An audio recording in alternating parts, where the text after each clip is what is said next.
जय श्री राधे कृष्णा। आप सभी का आपके अपने YouTube चैनल ऑफिशियल भक्ति भावना में बहुत बहुत स्वागत है। आइए सुनते हैं श्री सत्यनारायण व्रत की कथा। जो भी भक्त प्रत्येक पूर्णिमा पर भगवान सत्यनारायण की पूजा करते हैं तथा कथा श्रवण करते हैं तो उनके सभी प्रकार के दुख और कष्ट दूर होते हैं। पुत्र, धन, सुख, समृद्धि आदि की प्राप्ति होती है तथा भगवान सत्यनारायण की कृपा से सभी प्रकार के मनोरथ की सिद्धि होती है। तो आइए सुनते हैं श्री सत्यनारायण व्रत की कथा। तो बोलिए प्रेम से श्री सत्यनारायण स्वामी की जय, भगवान विष्णु की जय, माता लक्ष्मी की जय, सर्व देवी देवताओं की जय। कथा के अनुसार एक समय की बात है, नैमिषारण्य में तीर्थ में शौनकादि 88,000 ऋषियों ने श्री सूत जी से पूछा, हे प्रभु, इस कलयुग में वेद विद्या रहित मनुष्यों को भक्ति किस प्रकार मिल सकती है तथा उनका उद्धार कैसे होगा।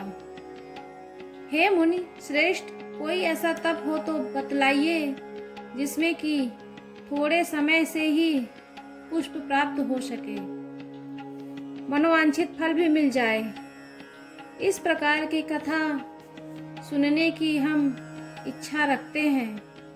सर्व शास्त्रों के ज्ञाता श्री सूत जी बोले, हे वैष्णवों में पूज्य, आप सभी प्राणियों के हित की बात पूछी, इसीलिए मैं एक ऐसा श्रेष्ठ व्रत को आपको बतलाऊंगा जिसे नारद जी ने लक्ष्मी नारायण जी से पूछा था और लक्ष्मीपति जी ने मुनि श्रेष्ठ नारद जी से कहा, आप सब इसे ध्यान से सुनिए।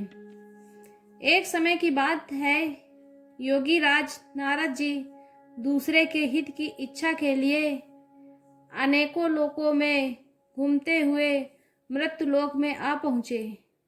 वहाँ उन्होंने अनेक योनियों में जन्मे प्रायः सभी मनुष्यों को अपने कर्मों द्वारा अनेकों दुखों से पीड़ित देखा।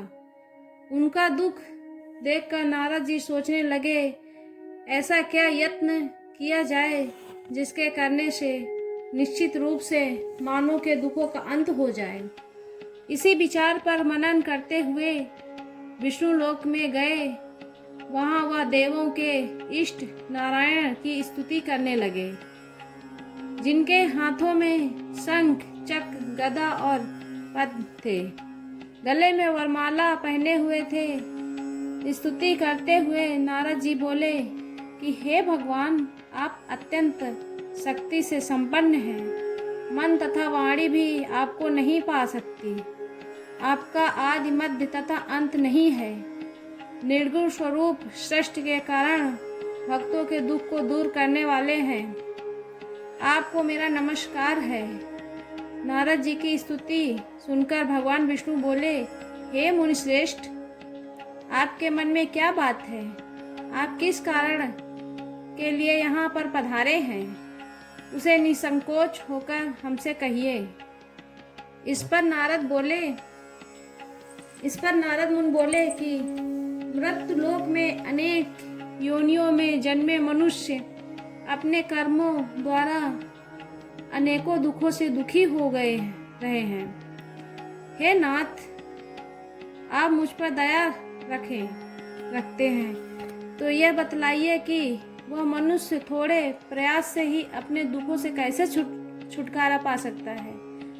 भगवान श्री हरि बोले, हे नारद, मनुष्यों की भलाई के लिए तुमने बहुत ही अच्छी बात पूछी, जिसके करने से मनुष्य मोह से छूट जाता है, और वह बात मैं तुमसे कहता हूँ उसे सुनो। स्वर्गलोक व मृत्युलोक दोनों में एक दुर्लभ उत्तम व्रत है, जो पुष्प को देने वाला है आज प्रेमवश होकर मैं तुमसे वही कहता हूँ। यह व्रत श्री सत्यनारायण भगवान का व्रत है। अच्छी तरह विधान पूर्वक करके मनुष्य तुरंत ही यहाँ सुख का भोग कर मरने पर मोक्ष को पाता है। श्री हरि के वचन को सुनकर नारद जी बोले, उस व्रत का क्या फल है, जिसका क्या विधान है? यह व्रत किसने किया था? इस व्रत को किस दिन करना चाहिए? सभी कुछ विस्तार पूर्वक हमसे बतलाइए। नारद जी की कथा को सुनकर भगवान श्री हरि बोले, दुख व शोक को दूर करने वाला, यह सभी स्थानों पर विजय दिलाने वाला है। मानव को भक्ति व श्रद्धा के साथ शाम को श्री सत्यनारायण की पूजा धर्मपरायण होकर ब्राह्मणों व बंधु बांधवों के साथ करनी चाहिए। भक्ति भाव से ही नैवेद्य, केले का फल, घी, दूध और गेहूं का आटा सवैया ले। गेहूं के स्थान पर साठी का आटा, शक्कर तथा गुड़ लेकर वह सभी भक्षण योग्य पदार्थों को मिलाकर भगवान को भोग लगाएं। ब्राह्मणों सहित बंधु बांधवों को भी भोजन कराएं। इसके बाद स्वयं भोजन करें। भजन कीर्तन के साथ भगवान की भक्ति में लीन हो जाएं। इस तरह से सत्यनारायण भगवान का यह व्रत करने पर मनुष्य सारी इच्छाएं निश्चित रूप से पूरी कर सकता है। इस कालिकात अर्थात कलयुग में मनुष्य लोक में मोक्ष का यह एक सरल उपाय है। इस प्रकार से श्री सत्यनारायण व्रत कथा में पहले अध्याय की कथा पूर्ण हुई। अब सुनते हैं दूसरे अध्याय की कथा। सूत जी बोले, हे ऋषियों,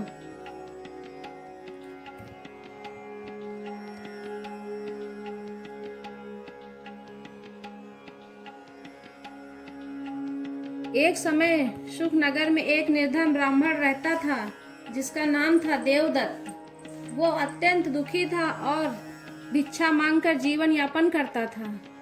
एक दिन भगवान ब्राह्मण वेश में उसके पास आए और बोले, हे विप्र, सत्यनारायण व्रत करो, तुम्हारे सभी दुख दूर हो जाएंगे। देवदत्त ने व्रत किया और शीघ्र ही उसका जीवन बदल गया। वह धन धान्य से संपन्न हो गया और वह हर माह यह व्रत करने लगा। इस तरीके से दूसरा अध्याय समापन होता है। अब आइए तीसरे अध्याय का श्रवण करते हैं। एक राजा था सुदर्शन। वो बहुत धर्मात्मा और सत्यवादी था। उसकी पत्नी का नाम था कमलिनी। एक दिन वे नदी किनारे व्रत कर रहे थे। उसी समय एक व्यापारी विप्रसेन वहां आया। उसने पूछा, हे राजन, आप क्या कर रहे हैं? राजा ने व्रत का महत्व बताया। विप्रसेन ने कहा, मैं भी यह व्रत करूंगा जब मुझे संतान प्राप्त होगी। कुछ समय बाद उसकी पत्नी ललिता को एक कन्या हुई। नाम रखा गया मालविका। लेकिन विप्रसेन व्रत करना भूल गया। भगवान अप्रसन्न हो गए और उसे दुखों का सामना करना पड़ा। तो इस तरीके तृतीय अध्याय का समापन करते हुए चतुर्थ अध्याय की तरफ श्रवण करते हैं। विप्रसेन अपने दामाद के साथ व्यापार के लिए गया। वहां उसे झूठे आरोपों में पकड़ लिया गया और जेल में डाल दिया गया। इधर उसकी पत्नी और बेटी ने व्रत किया और भगवान से प्रार्थना की। भगवान ने राजा को स्वप्न दिया और दोनों को मुक्त कराया। वापसी में विप्रसेन ने भगवान से असत्य कहा, जिससे उसकी नाव का सारा धन पत्तों में बदल गया। फिर उसने क्षमा मांगी और भगवान ने उसे सब कुछ वापस दे दिया। लेकिन उसकी बेटी ने प्रसाद का अपमान किया, जिसके कारण उसका पति अदृश्य हो गया। फिर प्रसाद ग्रहण करने पर उसे पति वापस मिला। इस तरीके चतुर्थ अध्याय को समापन करते हुए पंचम अध्याय को श्रवण करते हैं। एक राजा था महेंद्र ध्वज। वह अहंकारी था। एक दिन उसने ग्वालों को व्रत करते देखा लेकिन प्रसाद नहीं लिया। इससे उसका राज्य नष्ट हो गया। फिर उसने पश्चाताप किया और व्रत किया। भगवान की कृपा से सब कुछ वापस मिल गया। अब समापन करते हैं कथा का। जो भी मनुष्य श्रद्धा और भक्ति से यह व्रत करता है उसके सभी दुख दूर होते हैं, अंत में मोक्ष की प्राप्ति होती है। अगर आपको यह कथा पसंद आई हो तो वीडियो को लाइक करें, शेयर करें और चैनल को सब्सक्राइब करना ना भूलें। जय श्री कृष्णा। धन्यवाद।